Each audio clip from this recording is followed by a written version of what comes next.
Welcome back. We are continuing with part 2 of the Mona Lisa Vanishes.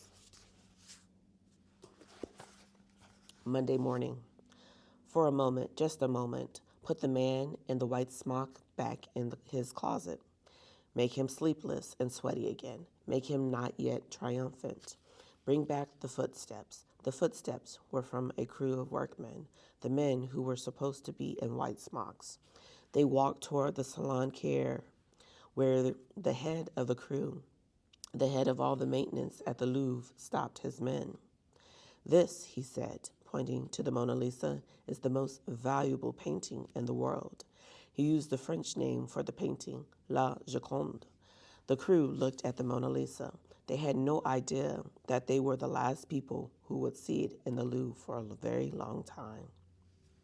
After they left, the man came out of the closet. He went into the salon care. He went out of the salon care. He went down a stairwell. At which point, the same workmen walked back through the salon care. It was only an hour after they'd been there before, but something had changed, and they saw it immediately. Or rather, they didn't see it. They didn't see the Mona Lisa. They saw a blank space on the wall and some iron hooks. It was a pivotal moment.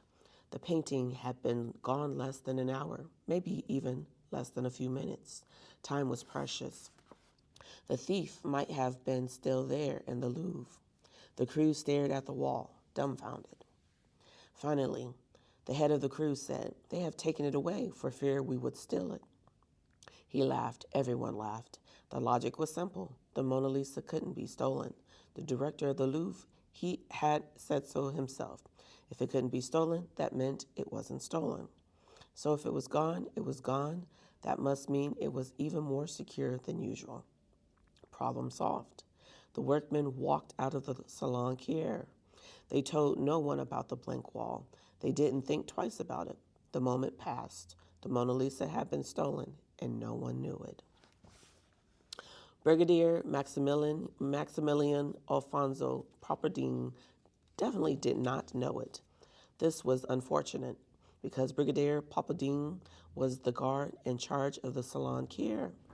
His whole job, his only job, was to know if a painting was stolen.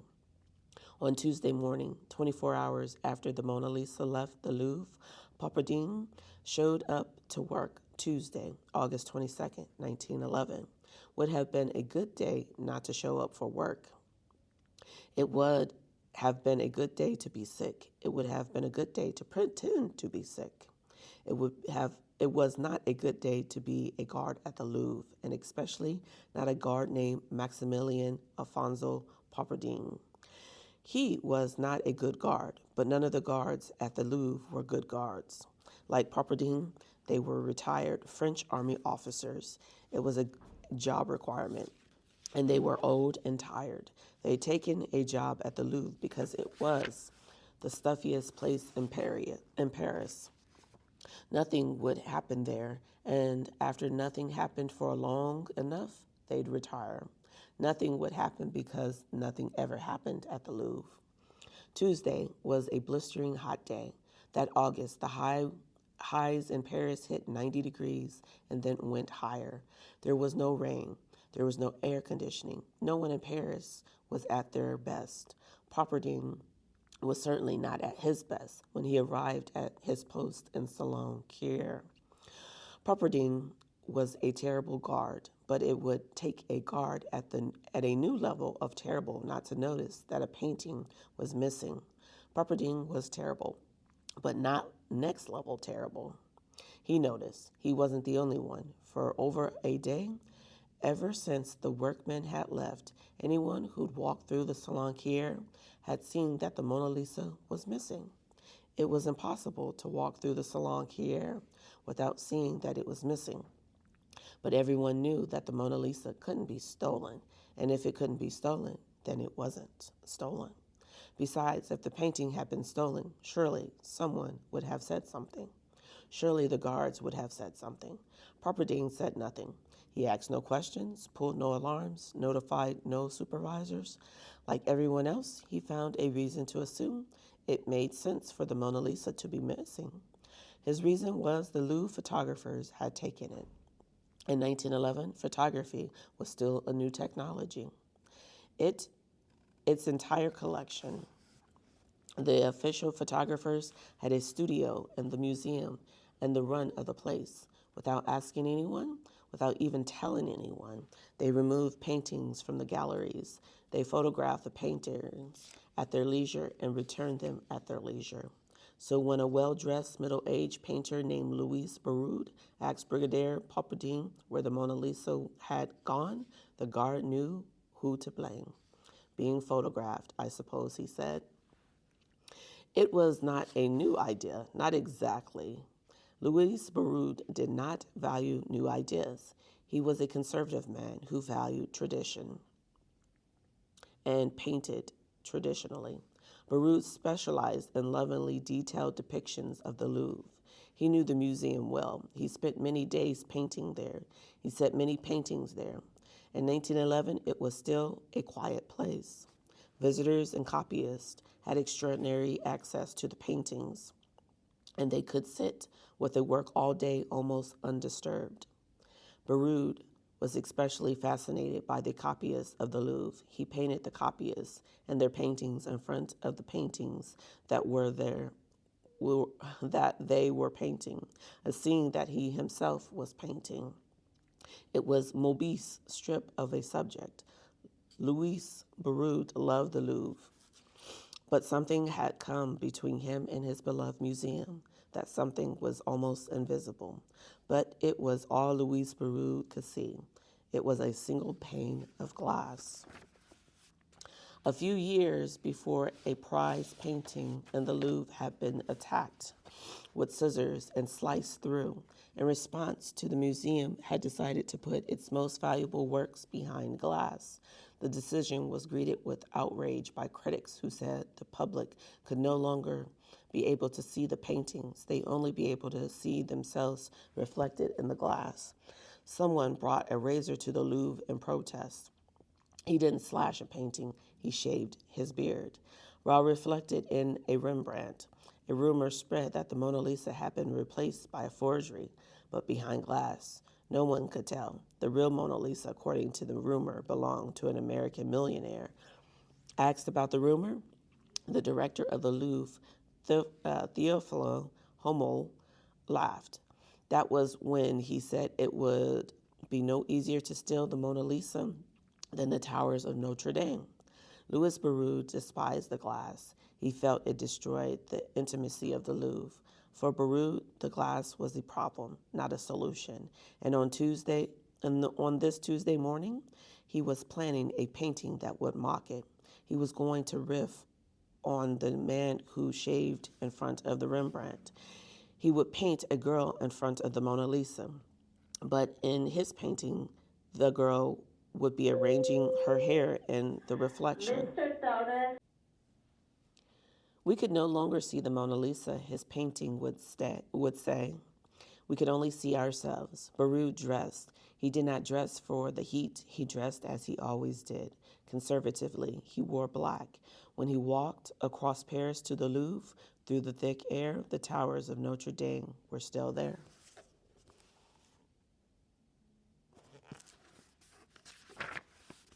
Inside the Louvre, Barraud passed the Grand Gallery, a colossal hallway extending some 1,200 feet, and headed for an Italian wing. He greeted the guards. He collected his paints, and easel. He entered the Salon Pierre. He entered history. Louis Barraud had devoted his life to painting, but from this moment on, he will forever be associated with someone else's painting. He will be Louis Barraud, the man who discovered the Mona Lisa was gone. Where's the Mona Lisa? Barraud asked. Being photographed, I suppose, said Brigadier Poupardin. Barraud sighed. He waited. He left. He returned. The Mona Lisa had not returned. The Mona Lisa was taking a very long time to sit for a photograph. Barraud was getting impatient. He planned his day around this painting. He couldn't paint a girl not looking at the Mona Lisa without the Mona Lisa. The day is wasted, he told Poupardin. Do me a favor. Find out when she will return. Poupardin left the Salon Pierre and walked through the Louvre to the photography studio. He asked where the Mona Lisa was. This was then. Things got extremely confusing. The photographers didn't have the Mona Lisa. The photographers hadn't seen the Mona Lisa. The photographers had no idea what Popperding was talking about. This was not the right answer. This was extremely wrong answer. So Popperding repeated the question. He got the same answer. Popperding searched the studio himself. The Mona Lisa was not there. The Mona Lisa was suddenly, shockingly, and possibly nowhere. Even in the August heat, Brigadier Popperdine must have been cold with sweat. If the Mona Lisa was missing, then he was responsible. He was the guard of the Salon Kier. He went all morning guarding a room that was already been robbed. He couldn't search the Louvre himself. It was too big. He couldn't even tell the director of the Louvre because the director himself was missing. He hadn't been stolen. He was in Mexico. Popperdine ran to the person unfortunate enough to now be in charge, the curator of Egyptian antiquities, a man named George Benedict. Popperdine told Benedict, La Joconde, c'est pété. The Mona Lisa it's gone? It took a while for Benedict to understand. Popperdine hardly understood himself what he was saying. But when Benedict understood, he wasn't especially concerned. After all, the Mona Lisa was in no greater danger than the Tower of the Notre Dame. Were the towers of the Notre Dame still there? They were. Therefore, the Mona Lisa was in the Louvre. It had to be in the Louvre. Benedict, Popperdine, and the head of the Louvre guards checked the photography studio again. They checked the Salon Kier. The Mona Lisa was not in the Louvre. They could repeat. The Mona Lisa was not in the Louvre, and many times as they wanted, but they couldn't make it true. Phone lines were not private in 1911, and security was essential, so George Benedict didn't call the police. On that brutally hot Tuesday, he walked from the Louvre to the Palais de Justice, the home of the Paris police. It must have been the worst walk of his life. He had no clues or leads, no evidence or eyewitnesses. He told the police the only thing did he know? C'est partie. It is gone.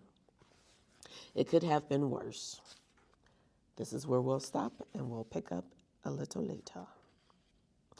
It's hard to imagine the dignified French museum was about to be reduced to the status of a laughingstock. Lucky doesn't seem like the right words. But what if Louis Beroud had been less upset about the glass? What if Louis Beroud had decided it was too hot to walk to the Louvre? Lisa?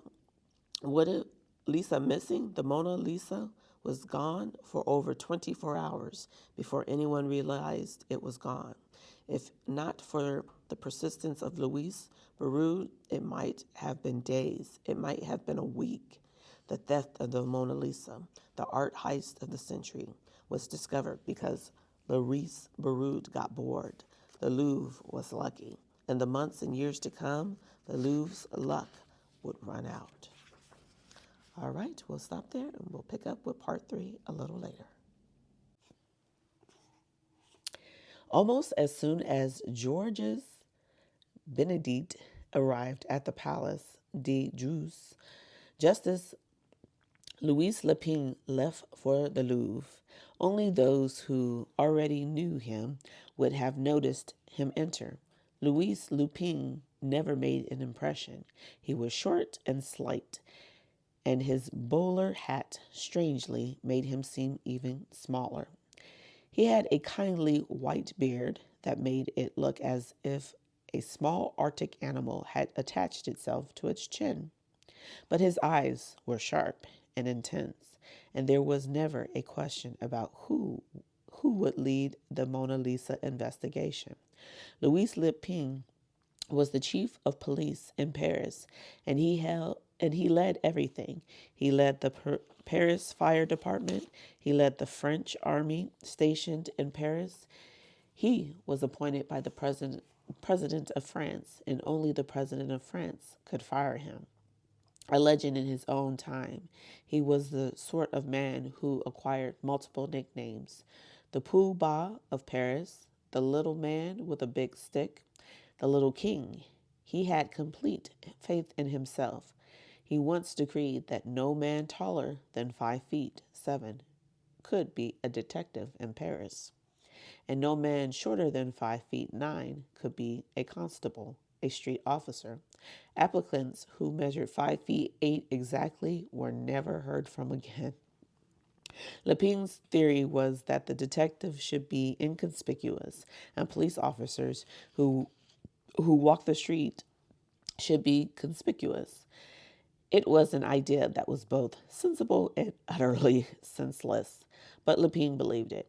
He was never less than self-confident, and he had reason to be. He once saved the French government itself in 1890s. He achieved national fame for calming widespread riots that had almost tipped the country into revolution. Could Louis Lepine find an old plank of wood? He could. His officers swarmed the Louvre. They locked the doors. They took positions on the roof. They told everyone that the emergency was a broken water pipe. The museum staff was left to wonder why the Paris police were fixing plumbing problems when the Louvre had its own plumbers. The secrecy was partly because Louis Lepine was sure he was about to find the Mona Lisa. It must have been simply misplaced, and there was no point in reporting a theft if you were about to solve it. But the secrecy was also because if the Mona Lisa had been stolen, it would cause an uproar. The president of France himself would have to be notified. Lepine conferred with Benedict. This was no help. Benedict didn't even know how long the Mona Lisa had been missing. At this point, no one had talked to the workman who had seen it in the day before. Anything was possible. The painting could still be in the Louvre, or it could be almost anywhere in the world. Lepine acted with royal scope. He was called the Little King for a reason. He ordered the borders of France sealed. Trains would be stopped and searched, so would ships. In fact, any ship that had left France since Sunday would be searched when it was docked. As long as the Mona Lisa did not stay on the high seas indefinitely, it would be found. Meanwhile, the Paris police canvassed the museum for clues. They found nothing until an antique frame and a glass box were discovered in a stairwell near the Salon Carré. Both were in good condition. The label on the frame read, La Joconde. In the late afternoon, the Louvre came clean. George Benedict stood outside the museum and told the truth. The Mona Lisa is gone, he said. So far, we have not the slightest clue as to the perpetrator of the crime. Pause here briefly and put the Louis Barut back in bed. Turn back the clock. Make it Tuesday morning again and tell him he has won. The Mona Lisa is free. It has escaped from its glass prison. No one can use it as a shaving mirror. No one can arrange their hair in its reflection. But before Louis Barut gets too excited, tell him there's a slight complication. Instead of hundreds of admirers, the Mona Lisa now has a very select audience, an extremely select audience, an audience of one, a thief. Imaginable. Within a day, all of Paris had heard. They'd seen it as soon as they stepped outside. Paris was a city of newspapers, and the shocking news was in every hand, on every newsstand, across every front page. The same words over and over again in extremely large letters. Unimaginable, inexplicable, incurable. The headline, La Petite Parisienne used more ink. The Mona Lisa has disappeared from the Louvre. La Petite Parisienne was not petite, the French word for small. It was the highest circulation newspaper in the world. And the Mona Lisa theft was plastered across it. The story had everything: an unimaginable theft, a criminal mastermind, and it had to be a criminal mastermind because who else could steal a painting that couldn't be stolen? A beautiful woman, a genius, a painting worth a sum so staggering to estimate. It was a Hollywood movie before Hollywood even existed. Overnight, Paris became a city obsessed with a lady. Parisians who had never heard of the Mona Lisa were suddenly consumed by its disappearance. They went to the Louvre even though the Louvre was closed. Louis Le Pen had ordered it closed. They thronged the street outside the museum just to be close to where the Mona Lisa used to be. The only Mona Lisa still there was on postcards. They sold well. The Mona Lisa heist ran on the front page of the Parisian newspapers every day over a month. With each story, the painting grew more significant, the loss more tragic. It was no longer just another painting or even just another great painting. It was a transcendent painting. Over the next month, it was transformed into a painting that was beloved by all, that spoke to everyone, that moved everyone. In fact, it became less a painting and more an object of worship. It was a myth, a mystery, almost a living being. What audacious criminal? Asked the magazine. What a mystifier. What manic collector, what insane lover has committed this abduction? On a single day, the illustration received more than 500 letters claiming to have information about the theft. More than 100 people were so certain they had crucial knowledge that they came to the paper in person. The magazine offered 10,000 francs for any clues leading to the return of the Mona Lisa. The Paris Journal raised the reward to 50,000 francs. It ran a photo of the Notre Dame with a tower missing and the headline, "Could this happen too?"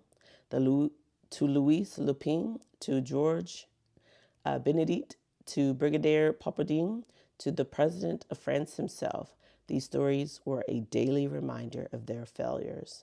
Anyone involved in the investigation got an update on just how badly they were doing every time they passed the newsstand.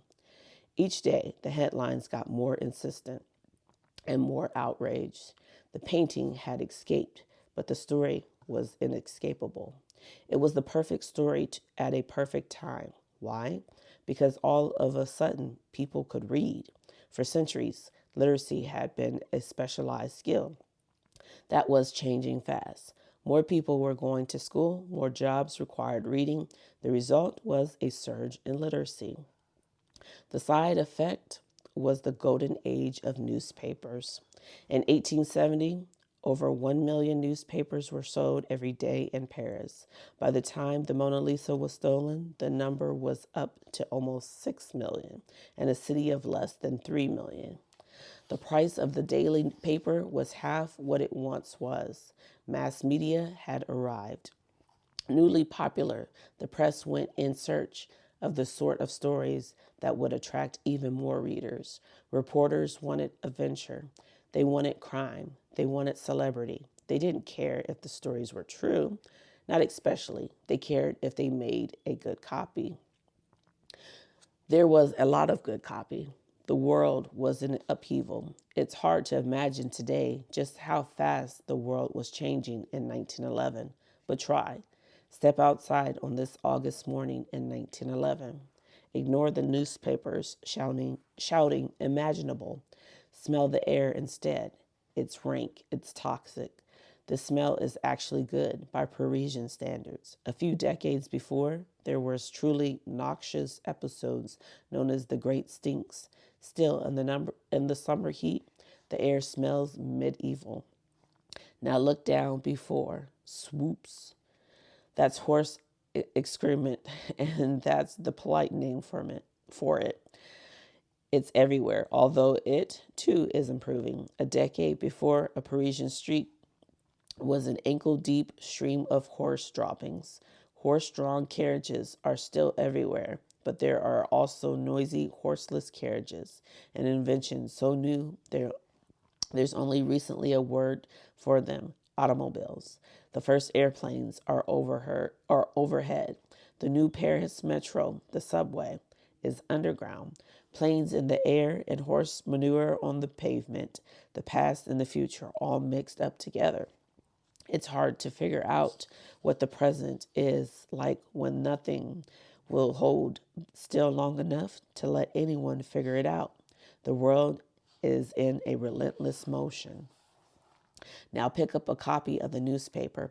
Ignore the Mona Lisa on the front page.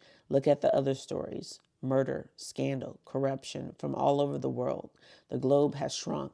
Places that were weeks apart are now days.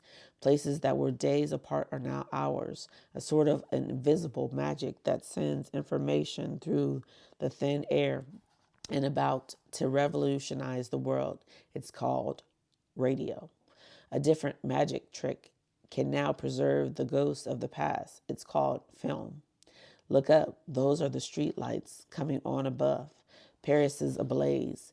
It's not just the past and the future that are mixed up.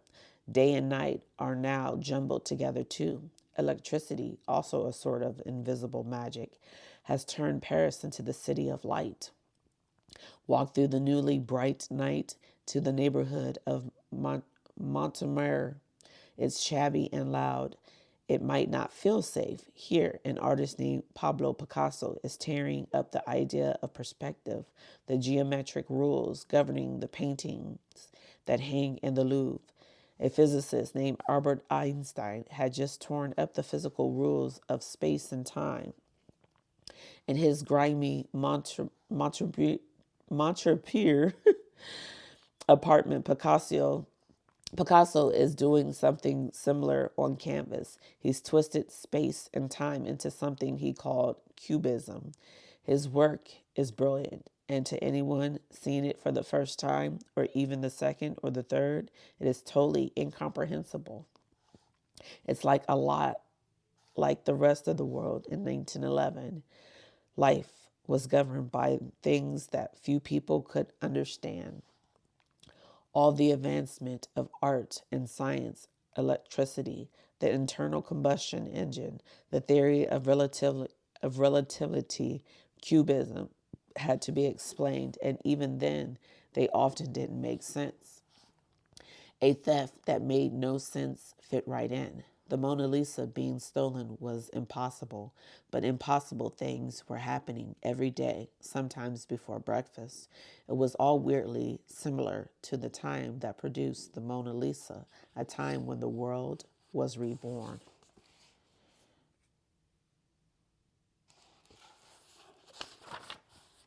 Tell me, tell me, tell me, in which Leonardo is born, leaves home, learns to paint, and spends his time wondering what the moon is made of. All right, we'll pick up there tomorrow. You guys have an awesome day. Bye-bye.